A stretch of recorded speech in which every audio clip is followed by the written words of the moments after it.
Bismillahirrahmanirrahim. Assalamualaikum warahmatullahi wabarakatuh, Ibu. Waalaikumsalam warahmatullahi wabarakatuh. Ya, hari ini pertemuan kedua kita nih untuk prakarya MTBS. Kemarin kita sudah membahas tentang bagian dari MTBS dan MTBM. Hari ini agenda kita adalah langkah kedua, yaitu membahas tentang penilaian dan klasifikasi tentang tanda bahaya umum dengan segitiga saga, tentang penilaian dan klasifikasi batuk dan juga diare. Jadi ada 3 poin yang kita bahas kali ini. Ini kita akan membahas tentang penilaian dan klasifikasi dari tanda bahaya umum, penilaian dan klasifikasi batuk dan juga diare. Nah, di sini yang kita butuhkan adalah bagan MTBS buku ini dan juga form MTBS ya. Sudah pegang masing-masing ya. Oke, kita masuk ke yang pertama ya.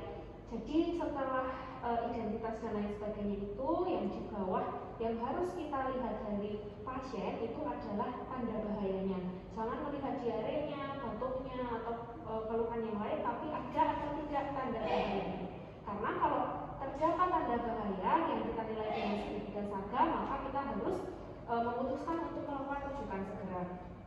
Nah, di sini ibu-ibu harus menanyakan kepada orang tua pasien apakah anak bisa minum atau menyusu atau tidak. Kalau misalnya ibu pasien bingung, bisa dilihat atau dicobakan. Misalnya pasien masih bayi, dicoba susukan ke payudara ibu, atau misalnya pasien sudah tidak ASI, bisa dicoba dengan gelas. Apakah anak memuntahkan semua makanan dan minuman, itu juga bisa dicobakan. Dan apakah anak pernah kejang selama sakit ini? Karena mungkin pasien itu datang saat sudah tidak kejang, tapi apabila selama sakit ini ada kejang, itu menandakan ada penyakit berat atau tanda bahaya. Lalu setelah menanyakan, ibu-ibu melihat dan mendengarkan. Oke, jadi ini ya, dilihat apakah anak ada kejang atau tidak. Oh ya, sampai sini dilihat dan didengarkan. Jadi ada 3 poinnya: penampilan, usaha nafas, dan sirkulasi. Untuk yang penampilan, dilihat apakah anak datang dengan kejang atau tidak, apakah anak bisa berinteraksi atau enggak, atau dia apatis, diajak ngobrol juga diam aja, apakah anak gelisah, rewel, dan tidak dapat ditenangkan, apakah anak mempunyai pandangan kosong. Jadi kalau diperiksa itu bisa dijentikkan jari di depan matanya, itu berespon apa enggak, apakah anak tidak bersuara atau justru menangis melengking. Nah, ini juga sangat penting. Lalu untuk usaha nafas, bisa dilihat tarikan dinding dadanya itu ada apa enggak, dibuka bajunya, dilihat apakah ada tarikan atau enggak. Terus apakah terdengar stridor. Nah, stridor ini harus dalam keadaan tidak menyusui ya adiknya ya. Lalu apakah terdapat nafas cuti hidung atau tidak, apakah anak mencari posisi paling nyaman dan menolak berbaring, berarti ini ada tanda sumbatan jalan nafas. Kalau berbaring pasti dia akan lebih sesak. Lalu tentukan sirkulasinya bagaimana, apakah anak tampak pucat, apakah sianosis warnanya biru, bibirnya ataupun ekstremitasnya, apakah ada gambaran kutis marmorata yang seperti marmer itu biasanya pada lengan kalau yang sering gampang kelihatan. Berarti di situ ada tanda bahaya. Nah, kalau sudah nih ditanyakan, dilihat dan didengar dari tanda bahayanya, nah kita masuk ke segitiga saga. Di segitiga saga ini kita lihat penampilan, usaha nafas, dan sirkulasi. Kalau di 3 sisi segitiga itu ada masing-masing 1 yang mewakili, minimal 1 yang mewakili, berarti itu ada gagal jantung paru. Nah, itu yang paling bahaya ya, daripada penyakit sangat berat itu lebih bahaya gagal jantung paru. Terus kalau misalnya terdapat 1 atau lebih tanda berikut, jadi cukup 1 aja juga sudah masuk ya, nggak bisa nyusu, muntah terus setiap kali dikasih makan atau minum, pernah kejang selama sakit ini, atau ditemukan salah satu dari yang tadi sudah kita pelajari dari penampilan, usaha nafas maupun sirkulasi ada 1, berarti dia penyakit sangat berat gitu. Berarti ini tambahan dari sini juga ya dokter ya, ini yang tadi sama dari sini. Betul. Ini berarti tambahannya yang ditanyakan ini. Jadi yang ditanyakan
kalau sudah tuh kita lakukan pemeriksaan nafas, lalu dilihat apakah ada retraksi dinding dada. Tadi sebenarnya sudah diperiksa di awal ya. Lalu dilihat dan dengar adanya bising dengan stetoskop, suaranya mengiyak ini seperti itu. Ada apa enggak? Terus diperiksa dengan pulse oximeter saturasi oksigennya. Bisa di tangan kalau anak yang sudah besar atau di kaki untuk anak yang lebih kecil. Nah, setelah semua dilakukan, kita klasifikasikan nih. Kalau misalnya ada tarikan dinding dada atau saturasi oksigennya kurang dari 92%, berarti pneumonia berat, cukup satu aja. Kalau misalnya cuma ada nafas cepat tapi saturasi masih bagus, tarikan dinding dada nggak ada, berarti itu pneumonia. Pneumonia tapi bukan pneumonia berat ya, pneumonia biasa. Terus kalau nggak ada tarikan dinding dada, nafasnya nggak cepat, berarti batuk bukan pneumonia, bisa jadi karena ispa, bronkitis dan lain sebagainya. Karena yang menyebabkan ada tarikan dinding dada, nafasnya jadi cepat itu cuma pneumonia aja. Gitu. Ada yang mau ditanyakan, ibu-ibu? Kamu jelas ya? Nah, kalau sudah jelas, kita lanjut ke masih. Berarti karena referensi otomatis tadi, apakah anak menderita diare? Kalau misalnya iya, ibunya menjawab diare, berarti kita harus menanyakan sudah berapa lama, apakah ada tinja atau enggak. Dua aja yang ditanyakan terlebih dahulu untuk kita nanti mengarahkan ke klasifikasi yang mana. Lalu dilihat dan raba, lihat keadaan umumnya, anak sadar apa enggak, rewel atau enggak kooperatif, mudah marah seperti itu atau enggak. Lihat apakah matanya cekung atau tidak. Beri misalnya ibu-ibu bingung ya, ini matanya cekung apa enggak sih, kan kadang kalau seperti orang Arab, orang India, keturunan gitu kan matanya cekung ya. Ditanyakan ke ibu, ini matanya seperti biasa apa enggak. Kalau misalnya matanya agak aneh, agak cekung, berarti memang matanya cekung, tidak biasanya seperti itu. Lalu beri anak minum, apakah tidak bisa minum atau malas minum atau malah kehausan gitu. Jadi ibu harus bisa membedakan anak yang diberi minum haus sama anak yang diberi minum biasa aja.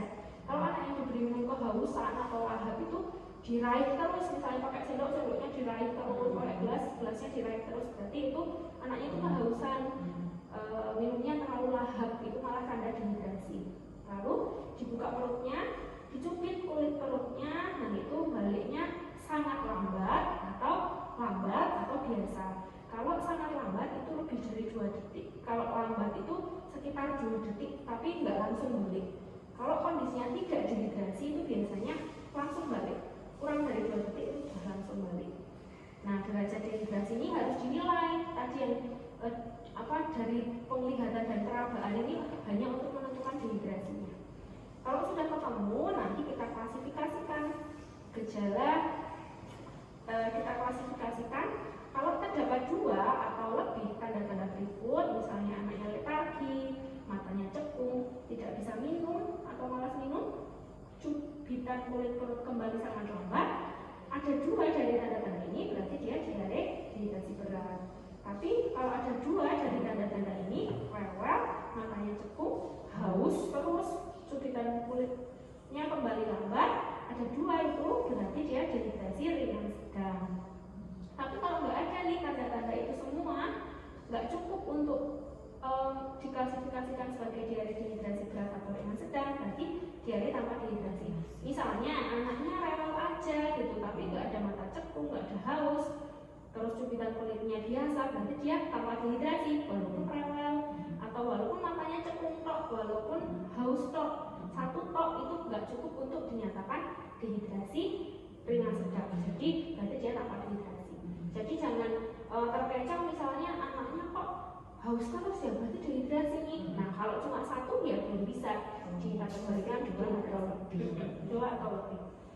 Terus kalau misalnya ternyata tadi kan kita tanyakan sudah berapa lama ya, dia sudah 15 hari atau 20 hari, lebih dari 14 hari, kita langsung loncat ke diare persisten, nggak usah ke diare ini. Berarti otomatis ya dokter ya? Otomatis. Tapi sebenarnya tetap kita harus melihat bahan yang ini sih, karena kita harus menentukan status dehidrasinya. Walaupun nanti dia masuknya ke diare persisten berat kalau ada dehidrasi.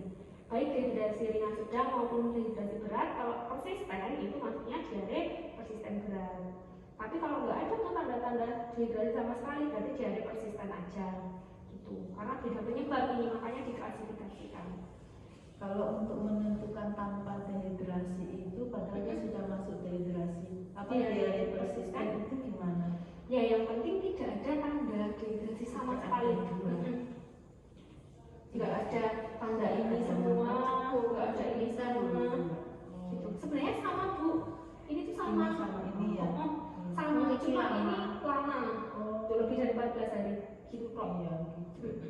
Soalnya memang beda penyebab ya, jadi mungkin makanya diklasifikasikan. Terus ini saya mau tanya, yang letargi atau tidak sadar itu anaknya dalam kondisi gimana? Tidak sadar kan, kalau saya itu mikirnya pingsan gitu ya. Jadi kalau letargi, jadi tidak sadar atau penurunan kesadaran itu kan ada banyak macam-macam ya. Ada letargi, ada somnolen, ada koma. Mungkin yang dimaksud Bu Rita nggak sadar pingsan merem itu koma. Tapi ada juga letargi itu anaknya masih melek, masih bisa bergerak, tapi dia tuh nggak respon gitu. Diajak ngomong nggak respon, digoyang-goyangi juga nggak respon, di jentik-jentikan di depan mata juga dia nggak respon. Itu artinya dia letargi, masih sadar tapi masih melek, tapi nggak sadar sebenarnya. Itu namanya letargi. Makanya sering ini terkecoh sama anak letargi karena dia masih melek gitu, masih bisa ada gerakan gitu, tapi dia sebenarnya terjadi penurunan kesadaran gitu. Kalau diarenya itu dehidrasinya itu beratnya itu biasanya baru letargi aja, belum yang sampai pingsan nggak sadar gitu biasanya. Nah terus tadi kembali kan kita nanya ya, ada darah dalam kelinci atau enggak. Kalau ada darah berarti masuknya ke disentri gitu. Berarti masuknya ke disentri. Nah disentri ini kenapa kok enggak, disentri ini enggak ada klasifikasinya ya, disentri dan dehidrasi dan lain sebagainya. Karena disentri itu jarang menyebabkan dehidrasi. Jadi infeksi bakteri itu justru dia tuh berat sih gejalanya, keluar darah, biasanya keluar lendir, nyeri perut hebat. Tapi dia itu biasanya sehari cuma 3 kali, cuma 2 kali gitu. Jadi jarang menyebabkan dehidrasi karena cairan yang keluar juga sedikit kok gitu. Mungkin makanya tidak diklasifikasikan di sini. Gitu. Ada pertanyaan? Ibu sudah jelas mungkin ya? Ya, mungkin seperti itu dulu kakak-kakaknya kita hari ini. Besok kita lanjutkan dengan langkah ketiga dan langkah-langkah yang selanjutnya. Terima kasih. Wassalamualaikum warahmatullahi wabarakatuh. Waalaikumsalam.